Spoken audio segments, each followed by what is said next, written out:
तो बच्चों एक बार फिर से हमारे YouTube चैनल में आप सभी का स्वागत है। आज हम लोग सीखेंगे भिन्नों का भाग। देखते हैं कि भिन्नों का भाग कैसे किया जाता है। तो आइए, यहाँ हमारे पास एक सवाल है 1/2 भागा 2/3। सबसे पहले हम लोग हल लिखकर और इसमें हल में सवाल को उतार लेंगे। तो 1/2 भागा 2/3।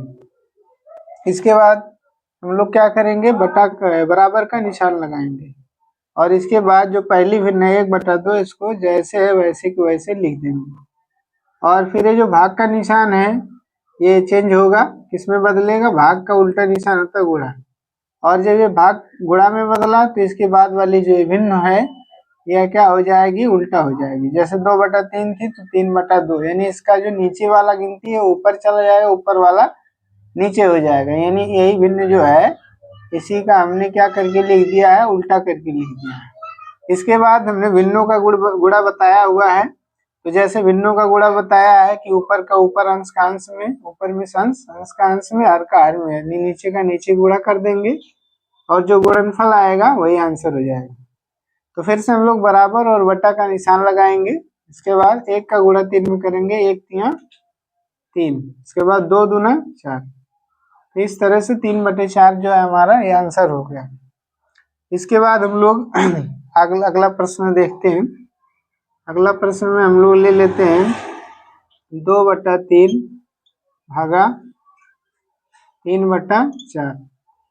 सबसे पहले हम लोग लिखेंगे हल, और हल में पहले हम इस भिन्नों को ये जो भिन्नें दी हुई हैं 2/3 भागा 3/4, पहले इनको लिख देंगे और इसके बाद बराबर का निशान लगाएंगे।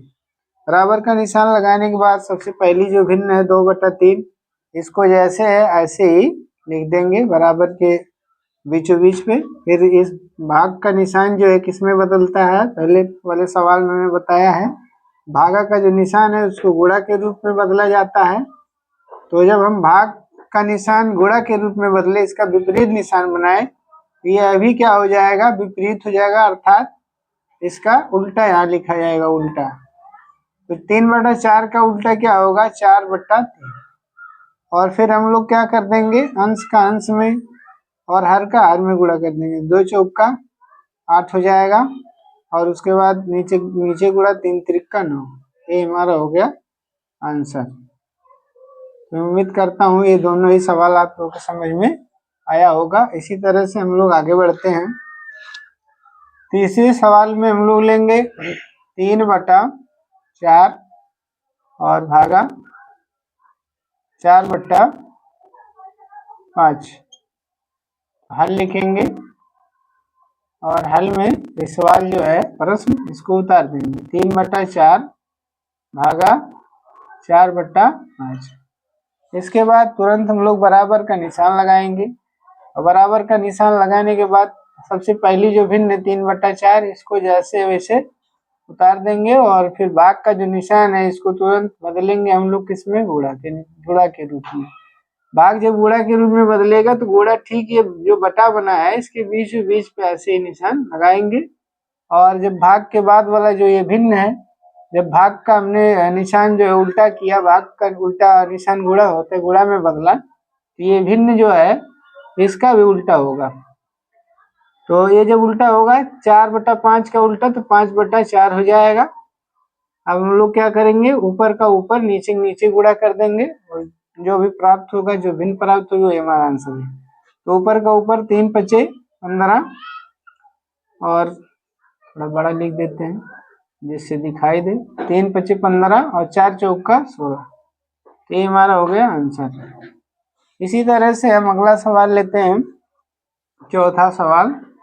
इसमें हम लोग 4/5 भागा 5/6 इसको ले लेते हैं। हम लोग लिखेंगे हल, और हल में पहले हम लोग क्या करेंगे, सवाल जो है हमारा उसको उतार लेंगे। 4/5 भागा 5/6 और तुरंत ही बराबर का निशान लगाएंगे। और बराबर के निशान के बाद पहली भिन्न जो रहती है उसको वैसे के वैसे क्या करेंगे, जैसे वैसे लिख देंगे। फिर भाग को हम लोग बनाएंगे, बदलेंगे किसमें, गुणा के रूप में। और इसके बाद वाली जो परिमेय संख्या है, जो भिन्न है 5/6, इसका क्या होगा, उल्टा। क्योंकि ये जो निशान है इसके पहले वाला इसका हमने अपोजिट निशान यानी चिन्ह जो है किया है, तो इसलिए इसके बाद वाली जो भिन्न है इसका भी अपोजिट अर्थात उल्टा लिखा जाएगा। तो 5/6 का उल्टा क्या बनेगा, 6/5।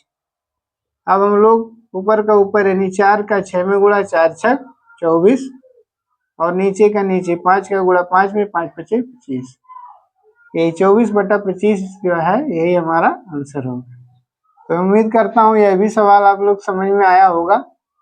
इसी तरह से हम लोग एक सवाल और देखेंगे और उसके बाद हम लोग समाप्त करेंगे भिन्नों का भाग।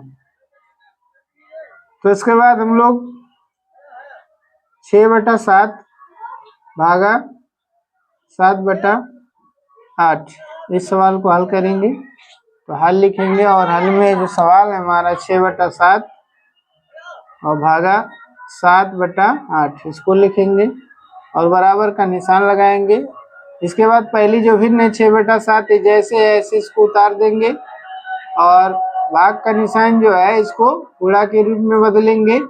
इसके बाद जो ये भिन्न है यह इसका भी उल्टा हो जाएगा, क्योंकि भाग का निशान अपने उल्टा चिन्ह गुणा में बदला है।